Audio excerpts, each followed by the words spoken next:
ጸጋ የሌለው ክርስቲያን የለም። ዱርዬ በሉት፣ የሚያውደለድል ዘፋኝ በሉት፣ ጨፋሪ በሉት፣ መክሊቱ ተዳፍና ሊሆን ይችላል እንጂ ጸጋ የሌለው ሰው መክሊቱን ግን መክሊቶቻችን እንዴት እንደምናገኛቸው እነግራቸዋለሁ። የመጀመሪያው ምንድነው? መረጋጋትና ከራስ ጋር ነው። ራሳችንን እናዳምጥ። እውነቴን ነው። ቁጭ ብለን እናዳምጥ። እንዲሁ ምን እንደሆን እንዲሁ ምን ሆኛለሁ ብለን በደንብ ቁጭ ብለን ማስባለን። አንዳንድ ጊዜ ነው ከሰው ተለይቶ ራሱ እንኳን አንድ ቀን ራሱ ቁጭ ማለት ብቻ ዝም ብሎ ቁጭ ማለት ዝም ብሎ እኮ ነው። ምንም ሳትጸልዩም ቢሆን እውነቴን አንድ አቡነ ዘበሰማያት ጧት አድርሳችሁ ቁጭ ብላችሁ ዝም ብላችሁ አስቡ እስኪ። ቆይ እኔ ማን ነኝ? ስሜ ማን ነው? እኔ ምንድን ነኝ? ሰው። እኔ ምንድን ነኝ? ክርስቲያን። አሁን ምን እያደረኩ ነው? እንደዚህ። ትናንትና ምን እያደረኩ ነበር? እንደዚህ ሊሆን የቻልኩት በምን ምክንያት? እንደዚህ የደረሰባቸው አባቶችና እናቶች እንዴት ብለው አለፉት? እንደዚህ አድርገው። አሁን እኔ ማድረግ ያለብኝ እንዴት ነው? እንደዚህ። ይሄን ሳደርግ ለወደፊት የሚገጥመኝ እንቅፋት ምንድን ነው? እንደዚህ። ለዚያም መወስደው መፍትሄ ምንድን ነው? እንደዚህ ብሎ ማሰብ ይፈልጋል። አሁን እኮ ማሰብ የለም። የሚያስብ እኮ ሰው የለም። ሰይጣን ምንድን ነው የሚያደርገን ካላችሁ፣ እንዳናስብ የሚያደርግ ቁጭ ብለን እንድናስብ አያደርግ። እንዳናስብ እያደረገ መተኛት፣ ከዛ ሳናስብ አድረን መነሳት፣ ሳናስብ ወጥተን መሄድ፣ ሳናስብ ውለን መግባት፣ ሳናስብ አምሽተን መተኛት፣ መዞር ማለት። እንደዚህ እንዳይሆን እግዚአብሔር ጠርቶናል። በስመ አብ ወወልድ ወመንፈስ ቅዱስ አሐዱ አምላክ። በስመ አብ ወወልድ ወመንፈስ ቅዱስ አሐዱ አምላክ። የዛሬው ርዕስ የትርፍ ጉዞ ነው ብለናል። እንግዲህ ክርስቲያንን ዛሬ ነጋዴ አድርገን እንውላለን ማለት ነው። ነጋዴ እንሆናለን። የምናተርፈው ምንድን ነው የሚለው እናያለን። ጌታ ይህንን ምሳሌ አስተምሯቸዋል።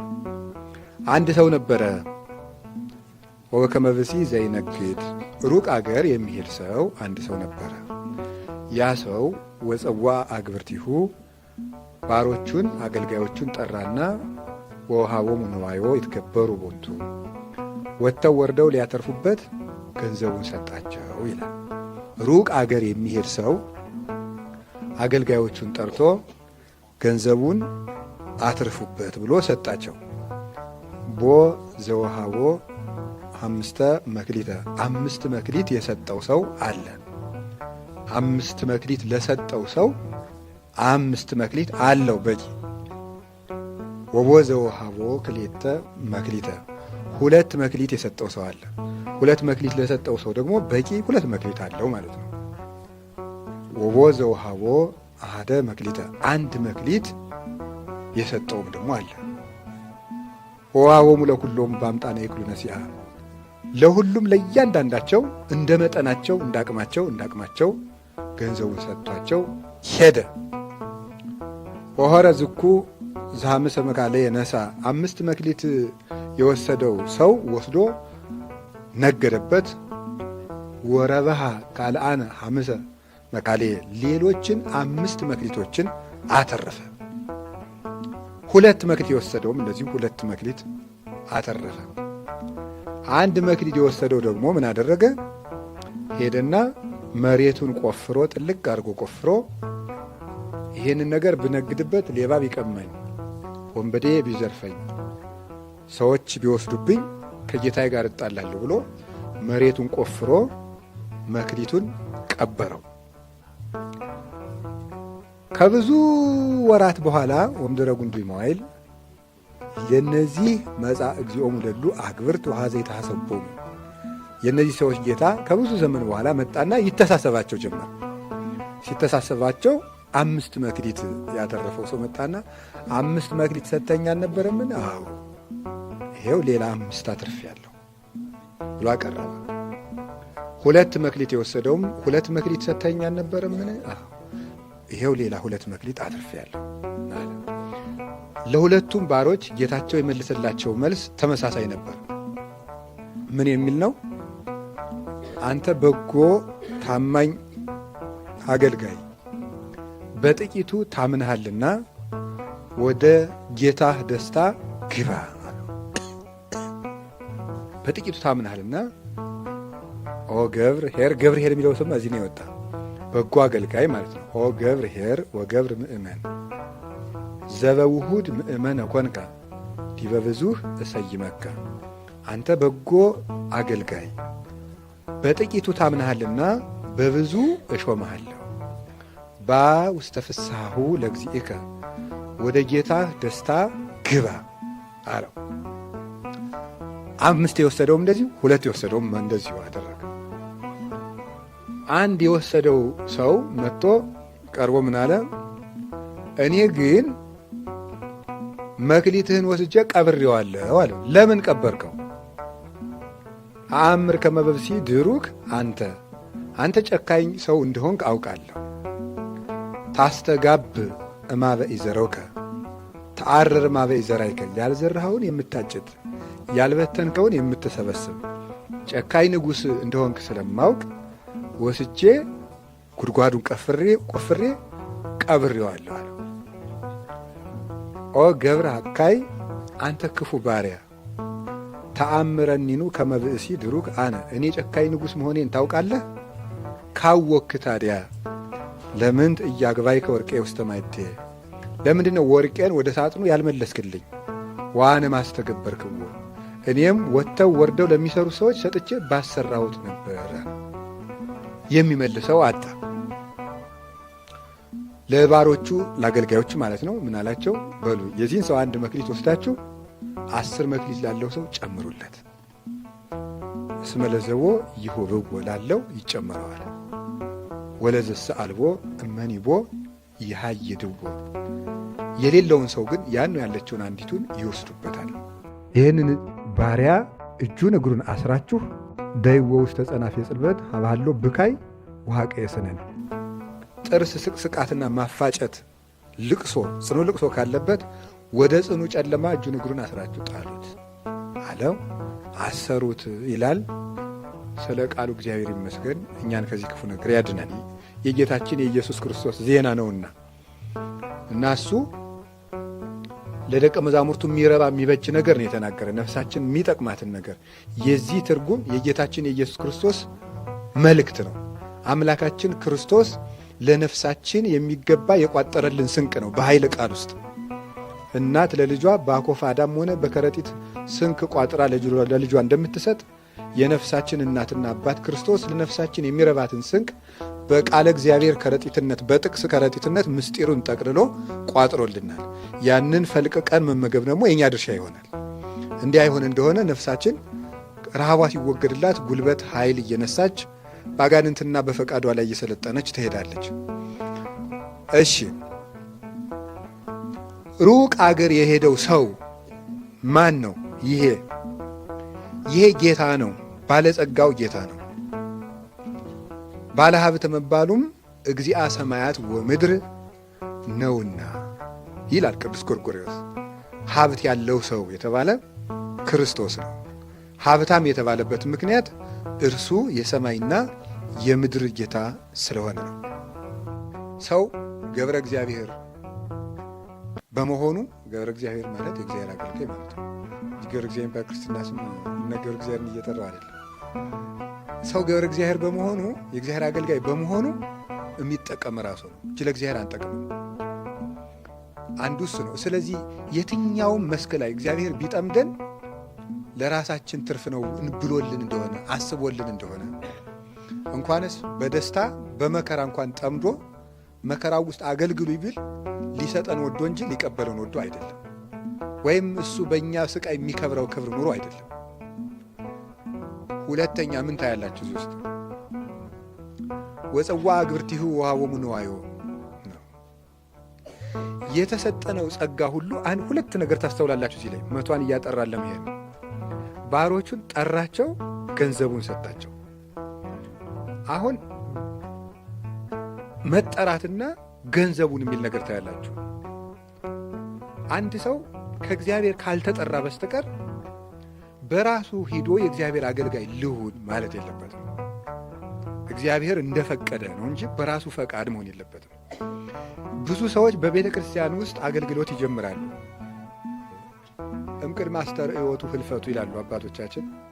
የዚህ ዓለም ነገር ከመታየቱ መጥፋቱ ይቀድማል ይላሉ። እና ብዙ ታይቶ የሚጠፋ አለ፣ አገልግሎት ጀምሮ የሚጠፋ ወይም የጀመረው ነገር የሚከሽፍበት። ለምንድን ነው ስትሉኝ፣ እንደ እግዚአብሔር ጥሪ ሳይሆን እንደ ራሳቸው ፈቃድ አገልግሎቱን ስለሚያስኬዱት ነው። እንደ እግዚአብሔር ፈቃድ ሳይሆን እንደ ራሳችን ፈቃድ። በጣም አደገኛ ነገር ነው።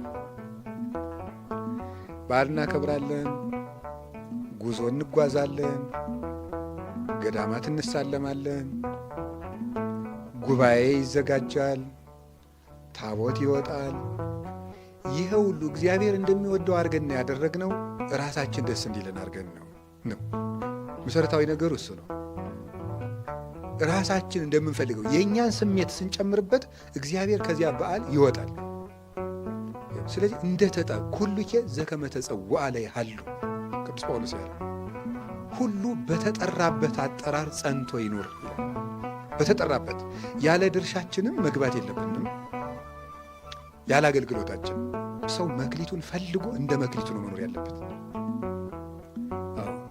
የምትቀድስ መቀደስ የሚያምርብህ ከሆነ ቀድስ፣ መስበክ ከሆነ የሚችለው ስበክ፣ መምከር የምትችል ከሆነ ደግሞ ምከር። ቅዱስ ጳውሎስ እኮ ብሏል፣ የሚመክር በመምከሩ ይጽና ብሏል፣ የሚያስተምር በማስተማሩ ይጽና ይላል። አሁን አንድ ሰው መድረክ ማስተማር የሚሆንለት አለ፣ ቁጭ ብሎ መምከር የሚያቅተዋል። ቁጭ ብሎ መምከር ግን የማይሆንለት። አንዳንድ ሰዎች ደግሞ ቁጭ ብለው የነገር ስልቱን አውጥተው ወከክ አድርገው የሚመክሯል። ደግሞ መድረክ የማይሳካላቸው። ሁሉም እኮ ሀብት ነው ሁሉ። አሁን እኮ ይኸውላችሁ አንድ ሽማግሌ መክሮ የሚመልሰውን እኔ 500 ጥቅስ ጠቅሼ ላልመልሰው ይችላል። ሰው እንደ ሀብቱን የሚያድር ሀብታችን ማወቅ፣ ጠርቶ ሀብት ሰጣቸው። የእግዚአብሔርን ጥሪ ማወቅ። ይህን ጌታዬ በምን መልኩ ነው የጠራኝ፣ በምን መክሊቴን እንዳገለግል የምትረዱት ግን አንድ ነገር፣ እግዚአብሔር ያልጠራው ሰው ግን የለም። ሁሉንም ሰው ጠርቶታል። ችግሩ ጥሪውን ወይ ሳናስተውለው እንደ ወፍ ግር ብሎ ያልፍብናል። ምክንያቱም ያንን እንዳናውቅ ደግሞ ሰይጣን ሁልጊዜ ምን ያደርጋል? ከራሳችን ጋር እንዳንሆን ያደርገናል። ደግሞ ያባክነናል። በብዙ ጉዳዮች ብክንን የሚያደርገን የሚያባክነን ብዙ ነገር አለ። አንዳንድ ጊዜ ታሪክ ያባክነናል። ታሪክ ማለት ምን ማለት ነው? እስከ ዛሬ የኖርንበት ሕይወታችን ጥልቅ እያለ እንደ ዝንብ እየገባ እንደ ወተት ዝንብ ስቅት ያደርገናል። የዱሮ ሕይወታችን እየታወሰ ይበጠብጣል። አንዳንድ ጊዜ ሌላ ጊዜ አሁን ያለው ስጋችን ጣልቃ እየገባ ይበጠብጣል። ሌላ ቀን ደግሞ ሰይጣን ጣልቃ ይገባል። ሌላ ቀን ሰዎች ጣልቃ ይገባል። ሌላ ቀን ዓለም ራሷ አሰልጣኝ ጣልቃ ትገባለች። ጲላጦስን ምን እንዳደረጉት አልሰማችሁም እንዴ? አረ ይሄ ሰው ንጹሕ ነው አለ። ጌታን እኮ ነው ከሰው ባቀረቡለት ጊዜ ምንም በደል የለበትም ሲል ምን እንዳሉት ተመልከቱ። እማይቀተልኮ ለዝንቱ ኢኮንከ አርኮ ለቄሳር፣ ይህን ሰው ካልገደልክ የማን ወዳጅ አይደለም ነው ያሉት። የቄሳር ዋናው ሕይወቱ ውስጥ መጡ። ይሁዳ ውስጥ ሹሞ ያስቀመጠው ማን ነው? ቄሳር ነው። የቄሳር ወዳጅ አይደለም ማለት የእንጀራም የኑሮን ጉዳይ ነው። ሰው ክርስቶስን ሲከተል ሰይጣን በማን የሚመጣ? ወይ በኑሯችን ወይ በሕይወታችን ይመጣል። እንደዛ ነው የሚያደርገው። ለዚያ መዘጋጀት ያስፈልጋል። ስለዚህ ያውከናል። ይሄ ሁከት የበዛበት ዓለም ብዙ ጊዜ እንዴት ነው ማድረግ ያለብን? መክሊታችን እንዲታየን ወደ ውስጥ ማዳመጥ ነው። እውነቴን ነው የምነግራቸው። ወደ ውስጥ ማዳመጥ፣ ከራስ ጋር ሰብሰብ ማለት፣ ዝም ያለ ሕይወትን መውደድ፣ እንዲሁ ከብዙ ሰው ጋር ማውራትን ሁሉ ሰብሰብ ማድረግ። ወሬ ራሱ ያባክናል። እና መቼ ነው እግዚአብሔር እንደጠራንስ የምናውቀው? ራሱ ምኑ ይታወቀናል? እንዲሁ ለእኔ መክሊት አልሰጠኝም እያልን እንቀመጥ። መክሊት ሰጥቶናል። መክሊት ሰጥቶናል። ግን የእግዚአብሔር ጥሪ ደግሞ የእግዚአብሔር ጥሪ ሲባል እግዚአብሔር እየመጣ ገብረ ሥላሴ ወለተ ሥላሴ አይል። ጌታ ምኗል? እስከ ዓለም ፍጻሜ አልለያችሁም። ዮሐንስ 6:51 ላይ ምን ሆናል? ሥጋዬን የሚበላ ደሜን የሚጠጣ ሰው ካለ እኔ ከእርሱ ጋር እኖራለሁ ብሏል። እርሱም በእኔ ይኖራል ብሏል። አሁን ክርስቶስ ከእኛ ጋር ነው ያለ። ተለይቶን አያውቅም። ቤተ ክርስቲያንን ጥሏት አያውቅም። በስሙ ካመኑ ምእመናን ኃጥአንም የሆኑ ጻድቃን ርቆ አያውቅም። እሱ አባት ነው። ልጅ በጎሰቆለ ቁጥር ጥላ የምትሄድ እናት አናውቅም። እኛ አጥባ የምትይዝ እናት ነው የምናውቀው። ሰው ባደፈ ቁጥር ጥሎ የሚሸሽ እግዚአብሔር የለንም። አንጽቶ ቀድሶ ልጅ የሚያደርግ አባት ነው ያለን። እግዚአብሔር የራሱን ሰጥቶ ሲያበቃ ደግሞ እግዚአብሔር አምጥቼልህ ይኸው ስንለው መቀበል፣ ደግሞ የራሱን ተቀብሎ ደግሞ እገሌ እኮ ይሄን አድርጎልኛል ብሎ መስጠት ዋጋ ይኸው እግዚአብሔር እንደዚህ እና ሁሉም ነገር የእግዚአብሔር ነው። አሁን ዛሬ በእኛ ቤተክርስቲያን ስለ ገንዘቡን ሰጣቸው በሞት ይህን ቃል አንድ ጊዜ በለው። ጵጵስና የማን ገንዘብ ነው? የእግዚአብሔር ገንዘብ ነው። ዛሬ ግን የእግዚአብሔር ገንዘብ ነው። ቅስና የማን ገንዘብ ነው? የእግዚአብሔር ገንዘብ ነው። መምህርነት የማን ገንዘብ ነው? ዲቁና የማን ገንዘብ ነው?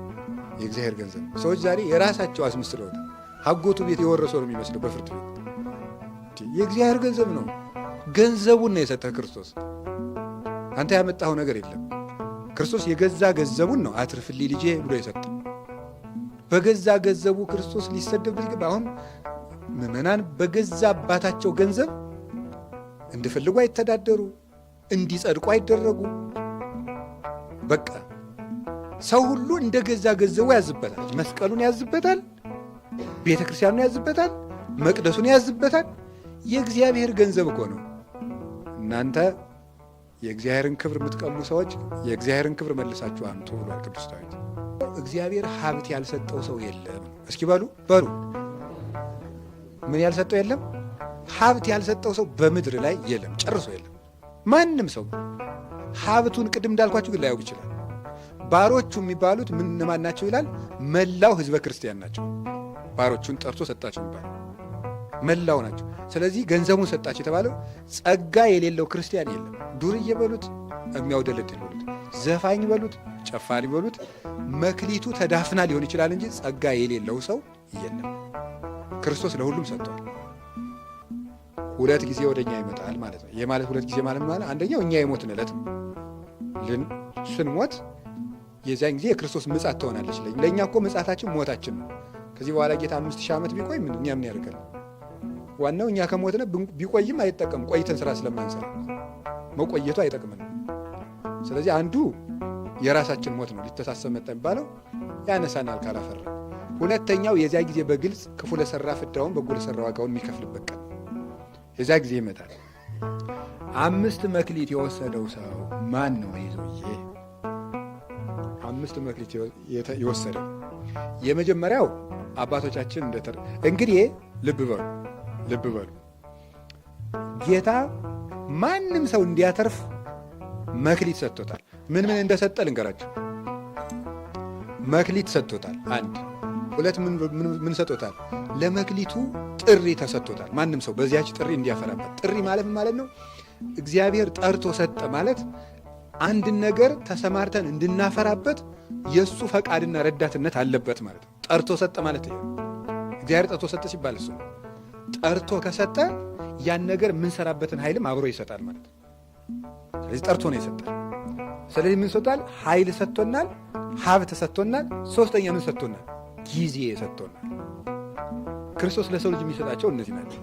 ጸጋ፣ ጊዜና ረድኤት ናቸው። እነዚህን ሰጥቶናል። 5 መክሊት የተሰጠው ማን ነው? የመጀመሪያው ሊቀ ጳጳስ ነው። አባቶቻችን እንደተረጎሙት 5 መክሊት የተሰጠው ሰው የተባለው ሊቀ ጳጳስ። 5ቱ መክሊቶቹ ዲያቆን መሾም 1፣ ቄስ መሾም 2፣ ጳጳስ መሾም 3፣ ማስተማር 4፣ ማቁረብ 5። አስተምሮ ዲያቆን መሾም አለበት። መክሊቱን አለመቅበር ማለት ይሄ ነው። ትክክለኛ ዲያቆናትን መሾም የተገባቸውን ማለት ዲቁና ተምሮ ወንጌል ያልተማረ ሰው ቄስ መሆን አይገባውም። ይህ አንዱ ነው ጳጳሳት ሊያደርጉ የሚገባው። ነገ የምትመጣው የኢትዮጵያ ኦርቶዶክስ ተዋሕዶ ቤተክርስቲያንን ለመጠበቅ ማድረግ የሚገባው አንድ የተማረና የተፈተነ የተመሰከረለት ሰው ክርስትና ሊኖረው ይገባል።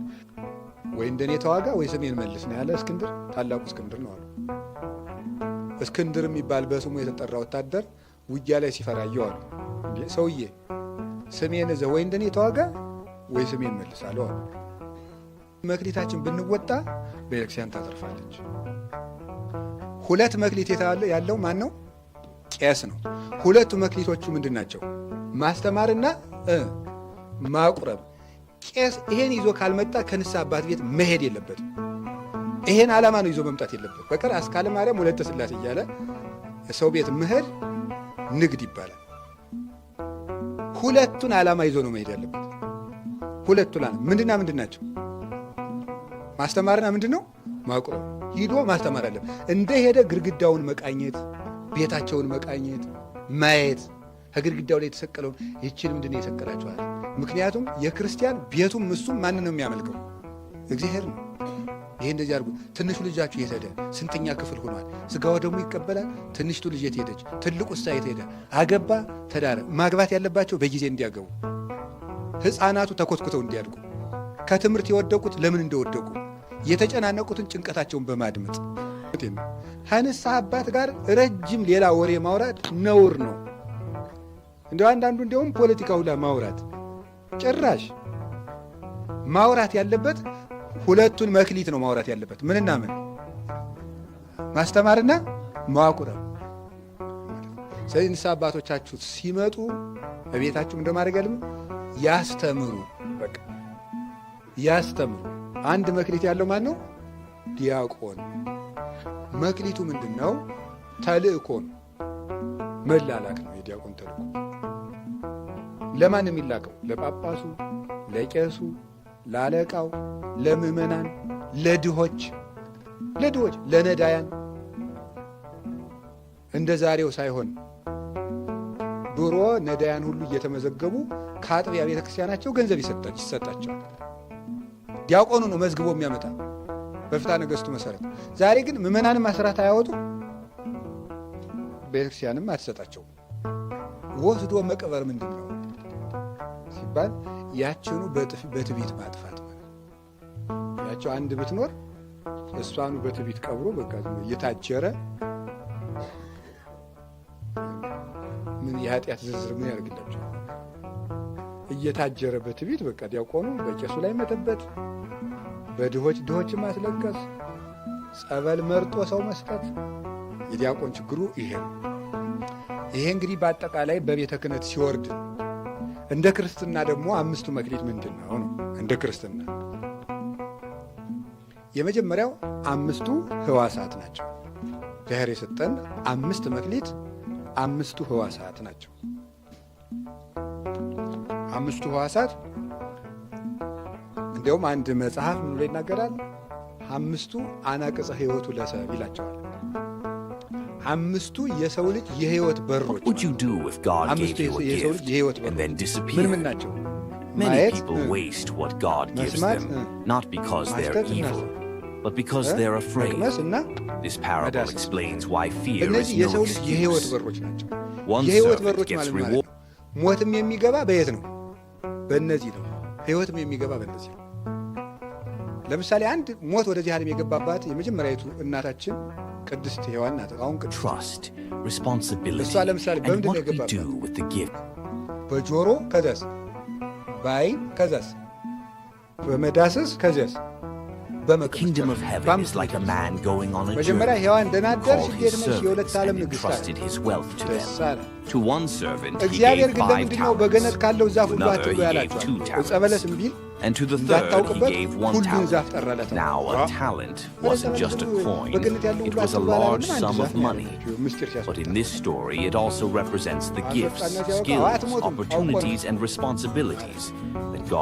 በጆሮዋ ገባት።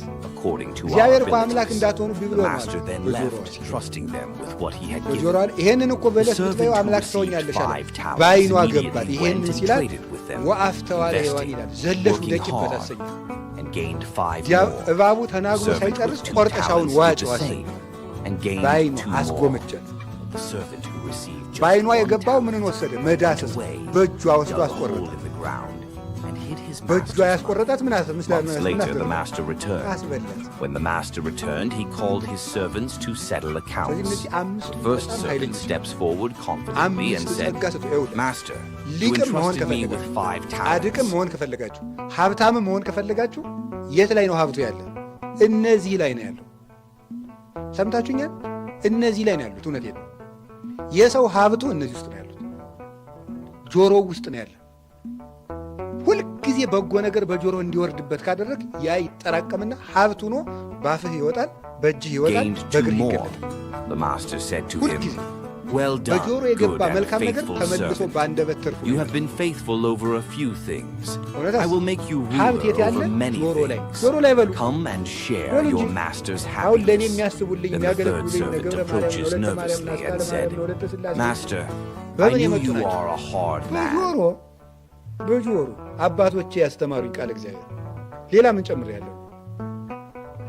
ጆሮ አያችሁ፣ ጆሮ ሲጠቅም ጆሮ ነው የሚጠቅም። ጆሮ ይጠቅማል። አዲያ እኔ መሰለ ጆሮ እንዲዘፈን ትሰሙበታላችሁ፣ ወግ ምናምን ድሪቶ። ከዛ ደግሞ ራበኝ ጠማኝ። ጆሮህን አልቆልፍም። ጆሮህን ማምላክ ጆሮህን ካልጠበቅ ጆሮህን ይላል። እውነቴን ነው። ጆሮህን በደንብ ጆሮ መሰጠት። But from the one who does not have, even what he has will be taken away. This parable teaches us 3 deep lessons. 1. We are stewards, not owners. በዘመን ሁሉ መጽሐፍ የምታገላብጥ ከሆነ በዓይንህ ያስገባሁና በጆሮ ያስገባሁ በእጅህ በእግርህ ይመጣል፣ በአንደበትህ ይመጣል። ከአንተ የራቁ ነገሮች ሁሉ ይቀርባሉ። ይሄ ነው። እስቲ ጌታ ለሐዋርያት ምንድን ነው ያደረግላቸው? በጆሮአቸው እኮ ነው። Faithfulness leads to greater ሀብትም opportunity. እውቀትም ንብረትም ጤና The more በሩቅ we are አገር አይደለም faithful ያሉት፣ with እዚህ what ውስጥ we ነው ያሉት። have, the እነዚህ ውስጥ more ነው። God can entrust to ጆሮአችንን us. እንስራበት። What has God placed in your hands today? አፍንጫህን ስራበት። Will you bury it or ምድር grow it? አፍንጫ የሚሰራበት The kingdom of heaven is near. ዕጣን ማሽተት፣ ቤተክርስቲያን የቤተክርስቲያን ዕጣን ማሽተት፣ ዓይንን መስራት፣ ራሳችን ላይ ሳንሰራ እግዚአብሔርን አውርድ ማለት ምንድን ነው? አናነብ፣ አንማር። እንዲሁ እኮ ይገርማል እኮ መጽሐፍ ቅዱስ እኮ ብታነቡ የንግድ ስልት መጽሐፍ ቅዱስ ውስጥ አለ። እንዴት እንደሚነገድ የዳኝነት ስልት መጽሐፍ ቅዱስ ውስጥ አለ። የፍቅር የትዳር አያያዝ መጽሐፍ ቅዱስ ውስጥ አለ። የጮኛ አመራረጥ መጽሐፍ ቅዱስ ውስጥ አለ። አሪያ ጆሮ በየት ይገኝ? ዓይን በየት ይምጣ? የለም። እና እንግዲህ ተመልከቱ፣ ያልሰበሰቡትን አዝመራ አውጥቶ መፍጨት ይቻላልን? አይቻልም። ያልሰበሰቡትን ቃለ እግዚአብሔር ያልተመከሩትን ምክርስ ሀብት አድርጎ መጠቀም ይቻላል? አይቻልም። ያልተማሩትን ቃለ እግዚአብሔር መጥቀስ ያላሳደጉትን ውሻ ጆሮ መጨበጥ ነው ይላሉ አባቶቻችን። ይናከሳል መልሶ እሺ አይልም። ስለዚህ ዘመዶች መክሊት ሰጥቶናል፣ ሀብት ሰጥቶናል። ይሄውም ጆሮ ነው። አላችሁ መቅመስ ምንድን ነው የምንቀምስበት?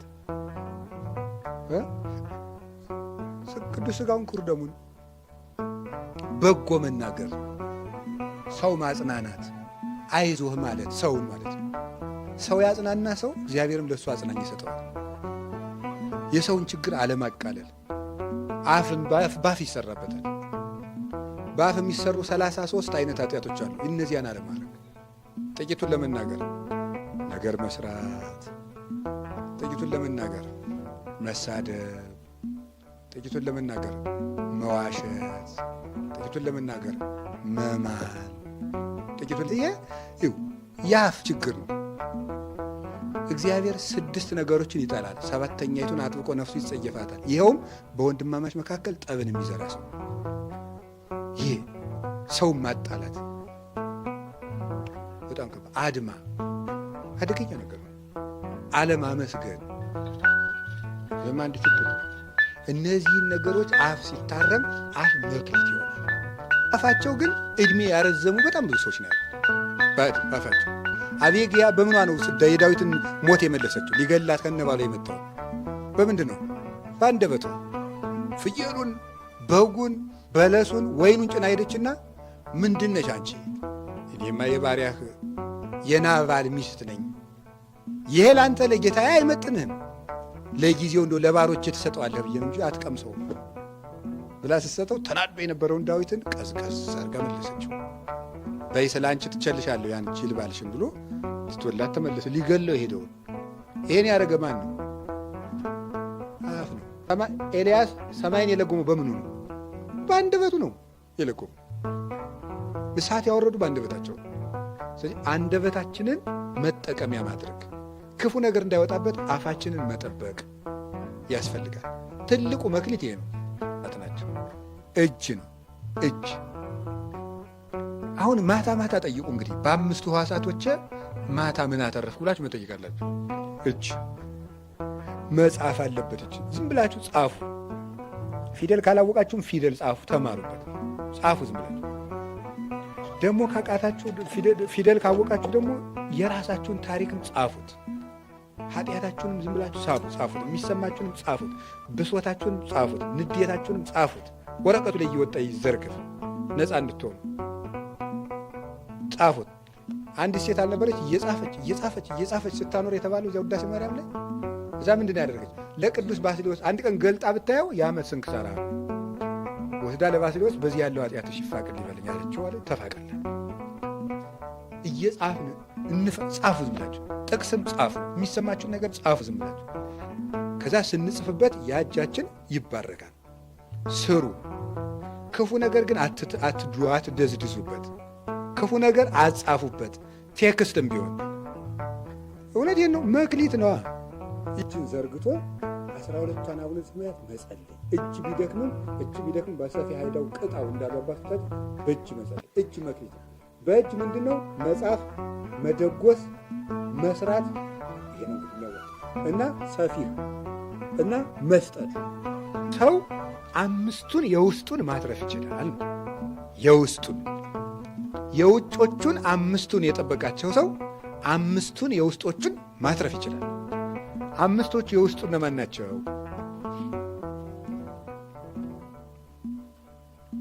ሕዋሳተ ውስጥ ናቸው።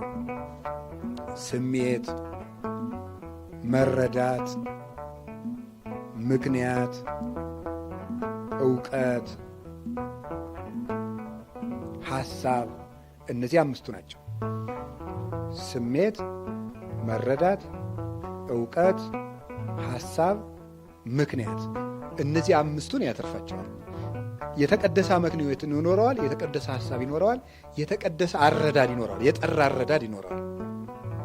ምክንያታዊ ሆኖ ይወስናል በሚገባ። በጭፍን ስሜት ዝም ብሎ አይጋልም። ክርስቶስ የሰጠን ሌላ 5 መክሊቶች ምንድን ናቸው? ሌላ 5 መክሊት ሰጥቶናል። 5 ሕዋሳት ሰጥቶናል። እነዚህን ተጠቀሙ ብያችኋለሁ። እንግዲህ ከዛሬ ጀምሮ ጆሮአችሁን፣ ዓይናችሁን፣ አፍንጫችሁንና አንደበታችንን ማለት ነው። 5 የሰጠን እምነት፣ ተስፋ፣ ፍቅር፣ ሰላም፣ ትዕግስት ናቸው። እነዚህን ክርስቶስ ሰጥቶናል። ሰው የሚያተርፍባቸውን እንግዲህ እነዚህ መክሊቶች ይዞ ነው በየትኛውም ጎዳና ሰው በምንኩስና የሚሰማራ፣ በጋብቻ የሚሰማራ፣ በትምህርት ቤት የሚሰማራ፣ በንግድ የሚሰማራ፣ በሹመት የሚሰማራ ሰው የሚያተርፈው ሕዋሳቱን እነዚህን ሲጠብቅና እምነት ሲኖረው። ሌላ 5 መክሊት አለ። ኧረ ዛሬስ በዛብን። እሺ ልጨርስ ነው። ሌላ 5 መክሊት ምንድን ነው?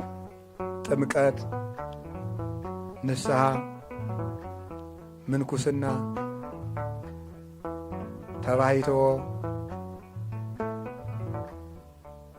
ሰማዕትነት። ከእነዚህ በአንዱ እነዚህ መክሊቶች ለሁሉ ተፈቅደዋል። የተሳካለት ያገኛቸዋል። ጥሩ። 2 ያለው ምንድን ነው ሲባል ጥምቀቱና ምን ያለው ነው? ንስሐው ያለው ማለት። ጥምቀቱና ንስሐው ያለው 2 ያለው ይባላል። 1 ያለው ምንድን ነው ስትሉኝ ጥምቀት ብቻ ያለው ሰው፣ ሃይማኖት ብቻ ያለው ሰው።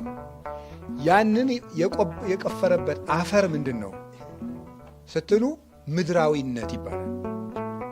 በአፈር ነው የቀበር፣ ጉድጓድ ቀፍሮ። ምድራዊነት መክሊትን ይቀብራል። የቱን ይቀብራል? ቅድም የዘረዘርናቸውን መክሊቶች ሁሉ የሚቀብራቸው ትልቁ ጉድጓድ ምድራዊነት ይባላል። ምድራዊነት። በኋላ ያን ያተረፈውን ሰው ጌታ ምንድን ነበር ያለው? በውስተ ፍሥሓሁ ለእግዚእከ ነበር ያለው። ወደ ጌታ ደስታ ምን በል ነው ያለው? ግባ ነው ያለው። ለምን?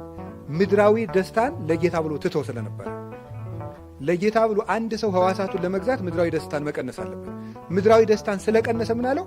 አንተ እኔ በሰጠው መክሊት ለማፍራት ከራስህ ደስታ ጋር ስለታገልክ እኔ ደግሞ አሁን የኔን ደስታ ሰጣለሁ አለ። የአንተ ደስታ ጥቂት ነው፣ የኔን ደስታ ሰጣለሁ አለ። ይህን ነበር ያለ ምድራዊነት። የድርሻችን እንዲች ማድረግ ነው። የጀመርናትን መድኃኔዓለም ይባርካል። አብሮና ያለ ሩቅ አይደለም። ደሞስ እንዲያው ክርስቶስ ቤተክርስቲያንን ሽጧታል ማለት ትዕቢት እኮ ነው። ትቷል። ቄሶቹ ስለበደሉ፣ ጳጳሶች ስለበደሉ ክርስቶስ ጥሎን ሄዷል ወዘተርፈ። የት ነው የሚሄደው? እስከ ዓለም ፍጻሜ አለሁ ብሏል። ደግሞስ ለምእመናን የሚራራ እግዚአብሔር ለጳጳሳት ለካህናት አይራራም እንዴ? አይራራም? ይራር። እንዴት አይራራም? እነሱ በጎቹ አይደሉም እንዴ? እና ስራ እንስራ እና ትርፍ። እንግዲህ ቁጭ ብላችሁ እስቲ ባካችሁ አስቡ። ትርፍና ኪሳራ መገምገም ምን ማለት ነው? ማታ ማታ ውሏችንን መገምገም፣ በሳምንት 1 ቀን ሳምንታችን መገምገም። ዛሬ ማታ ለምሳሌ ሁልጊዜ ራስ አጣሁ አገኘሁ ብሎ ማታ ገምግሞ ይተኛል። ጠዋት ሲነሳ ራሱን ይገመግማል።